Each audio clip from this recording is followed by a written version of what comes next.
Hello students, आज हम एक बहुत इम्पॉर्टेंट टॉपिक पढ़ने जा रहे हैं और वो है वुड, जिसको कहते हैं काष्ठ। काष्ठ होता है बॉटनिकली सेकेंडरी जाइलम। और इससे पहले कि हम उसका डिटेल में जाएं, मैं आपको बता दूं, भोजन और रेशे के बाद लकड़ी का अब हमारे जीवन में बहुत इम्पॉर्टेंट रोल है। ये एडवांसमेंट ऑफ सिविलाइजेशन के लिए इसका कंट्रीब्यूशन देखा गया है। बहुत पहले मेटल्स का मतलब इस्तेमाल किया जाता था, लेकिन बाद में समझ में आया कि जो लकड़ी है वो होती है bad conductor of heat and electricity, और इससे जो चीज़ें हैं वो आसानी से बनाई जा सकती हैं। तो स्ट्रेंथ इसकी मोस्ट इम्पॉर्टेंट प्रॉपर्टी है। और ऐसा देखा गया है कि अगर किसी कंट्री को सेल्फ सफिशिएंट होना है तो उसका 1/3 एरिया ऑफ टोटल लैंड, मतलब जितना आपकी ज़मीन है उसका 1/3 भाग फॉरेस्ट के अंदर होना चाहिए।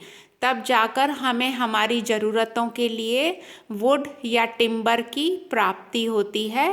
तो किस्मत से हमारी कंट्री जो है वो रिच है फॉरेस्ट के मामले में। और लकड़ी जो है वो जीवन में शुरू से लेकर एंड तक हमारे तरह तरह से काम आती है। तो हम अब जाएंगे, ये इंट्रोडक्शन हो गया, अब हम देखेंगे कि लकड़ी को कहा जाता है, वुड को, काष्ठ को, रिन्यूएबल रिसोर्स। मतलब आप प्लांट्स लगाते जाइए और आपको अपनी जीवन की आवश्यकताओं की पूर्ति के लिए ये रिसोर्स अवेलेबल रहेगा। तो बॉटनिकली सेकेंडरी जाइलम है ये, मतलब आफ्टर सेकेंडरी ग्रोथ प्रोड्यूस किया जाता है प्लांट्स के द्वारा। कौन से प्लांट्स बनाते हैं वुड को? तो दो ग्रुप ऑफ प्लांट्स हैं। पहला है बहुवर्षीय डाइकॉट्स, द्विबीजपत्री पौधे, और होते हैं दूसरे ग्रुप ऑफ प्लांट जिनको हम क्या जानते हैं, जिम्नोस्पर्म। जिम्नोस्पर्म हमने फर्स्ट ईयर में पढ़ा हुआ है। तो डाइकॉट्स में और जिम्नोस्पर्म्स में कैम्बियम की सक्रियता से, एक्टिविटी से सेकेंडरी जाइलम या वुड का निर्माण होता है। और वुड के निर्माण से वृक्षों की मोटाई बढ़ जाती है। और ये वुड जो होती है ये दो इम्पॉर्टेंट रोल प्ले करती है प्लांट्स में। पहला है कंडक्शन का कार्य, चाहे वो वाटर हो या डिज़ोल्व कंडीशन में मिनरल्स हों, तो कंडक्शन करना। और दूसरा है भोज्य पदार्थों का भी कंडक्शन करती है।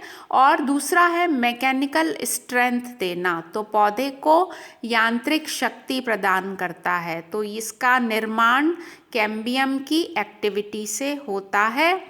अब ये जो वुड है ये हेटेरोजिनस टिश्यू है।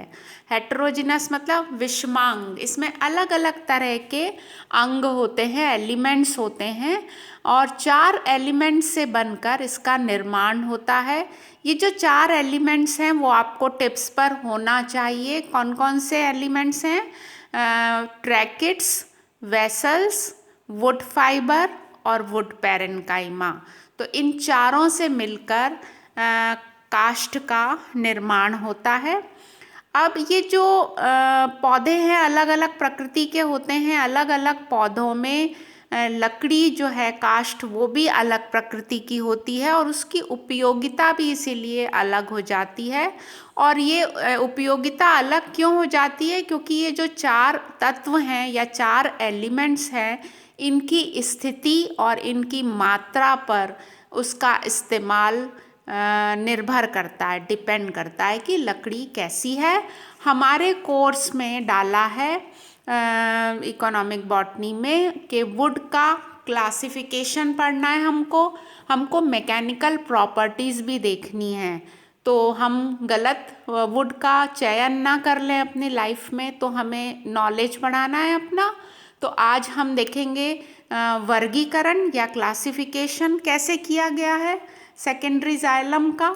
तो फर्स्ट जो है इसका क्लासिफिकेशन दिया गया है, इसको बोलते हैं पोरस या नॉन पोरस वुड।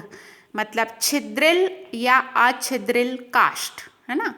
ये जो छिद्रिल और अछिद्रिल काष्ठ है, ये छेद जो दिखाई देते हैं वुड में, वो वेसल्स की उपस्थिति के कारण होते हैं।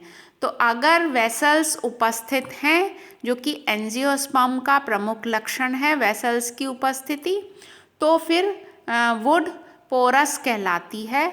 अगर वेसल्स एब्सेंट हैं, जैसे कि कोनीफर्स में होता है, जो कि जिम्नोस्पर्म होते हैं, तो फिर वुड को हम नॉन पोरस वुड कहते हैं। तो पोरस वुड एंजियोस्पर्म्स या फूल वाले पौधे या हायर प्लांट्स का कैरेक्टरिस्टिक फीचर है। इस वुड को हार्ड वुड भी कहा जाता है। हार्ड वुड से आप उसका हिंदी मीनिंग ना निकालें कि बहुत कठोर होती है, लेकिन इसको हार्ड वुड कहा जाता है एंजियोस्पर्म की लकड़ी को। और कोनीफर्स में किसी किसी पौधे की लकड़ी जैसे पाइनस की इतनी हार्ड होती है, लेकिन कोनीफर्स की वुड को सॉफ्ट वुड कहा गया है। तो ये उनके दूसरे नाम हैं।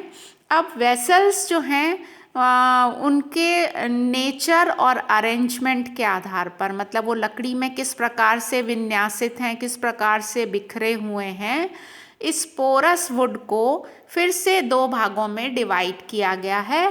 पहला कहलाता है रिंग पोरस और दूसरा कहलाता है डिफ्यूज पोरस। रिंग पोरस में बड़ी बड़ी वेसल्स दिखाई देती हैं लकड़ी में, काष्ठ में, और वो कंसेंट्रिक रिंग्स में स्थित होती हैं। तो large vessels in concentric rings, ये फीचर है किसका, रिंग पोरस वुड का।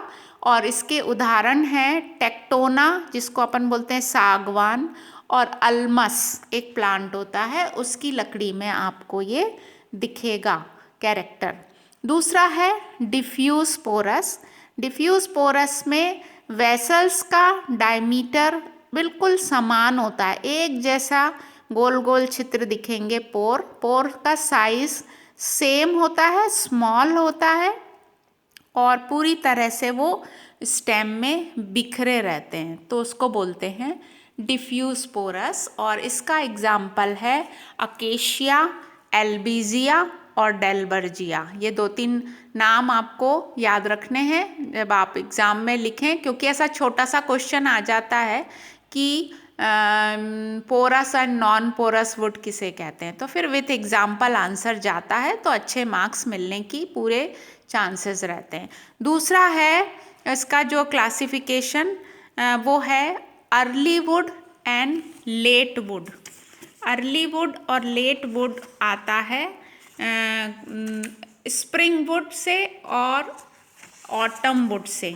मतलब जो कैम्बियम जिसकी सक्रियता से जो लकड़ी बनती है पौधे में, तो कैम्बियम की क्रियाशीलता को मौसम बहुत अधिक प्रभावित करता है।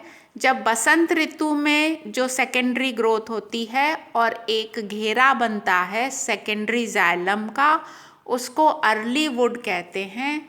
और जो ऑटम में, जो शरद में जो काष्ठ बनती है, उसको लेट वुड कहते हैं।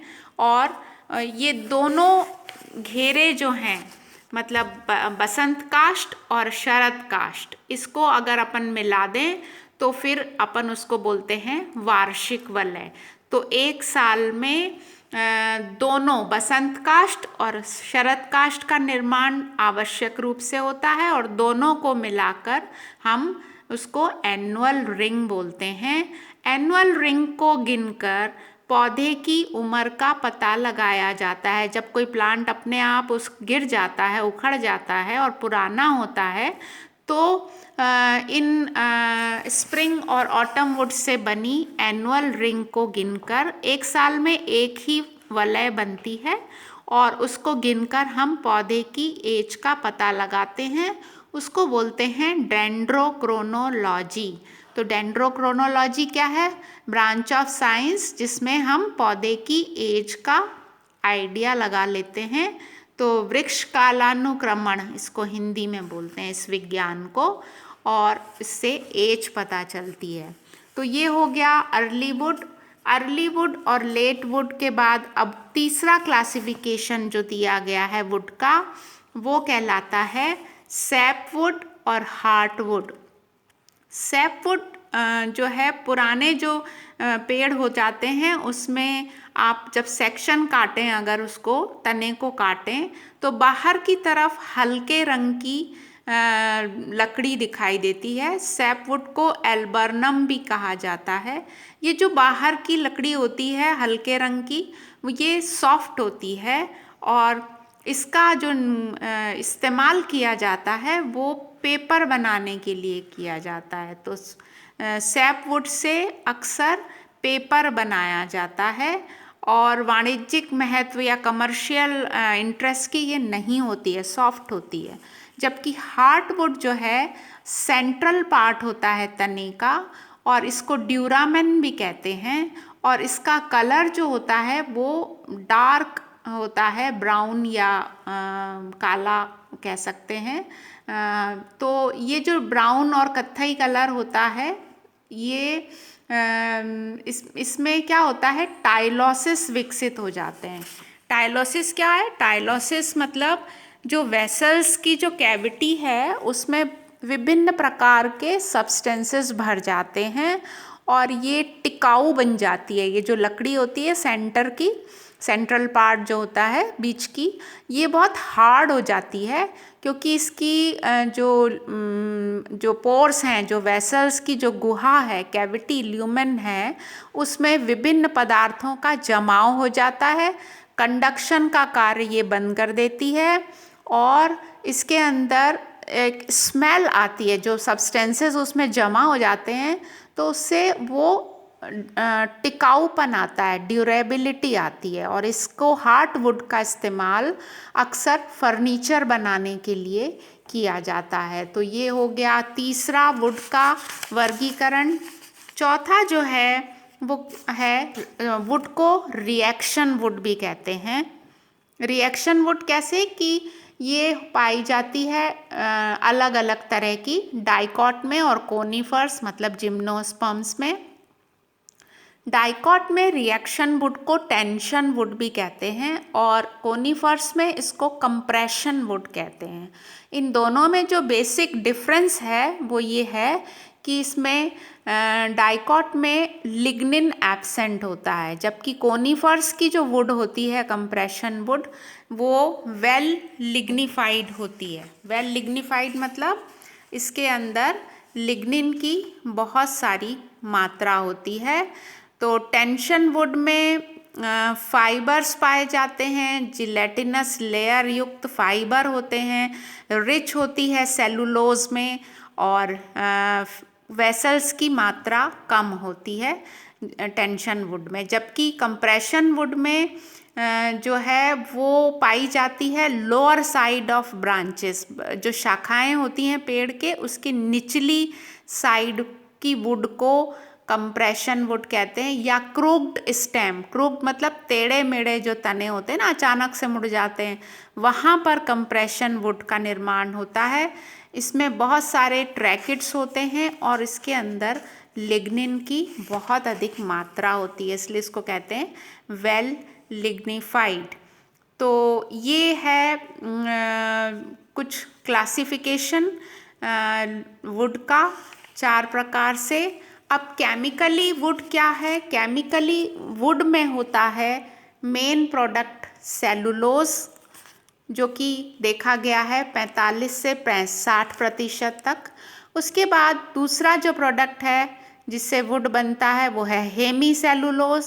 हेमी सेलुलोज की मात्रा 15 से 30%, ये रेंज दिया है क्योंकि अलग अलग प्लांट्स में अलग अलग मात्रा मिलेगी। उसके बाद लिग्निन पाया जाता है 20 से 30% तक और पानी की मात्रा नोट की गई है 40 से 80% तक पानी पाया जाता है। इसके अलावा लकड़ी में होता है रेजिन, टैनिन, गोंद, कुछ एल्कलॉइड्स और ऑयल।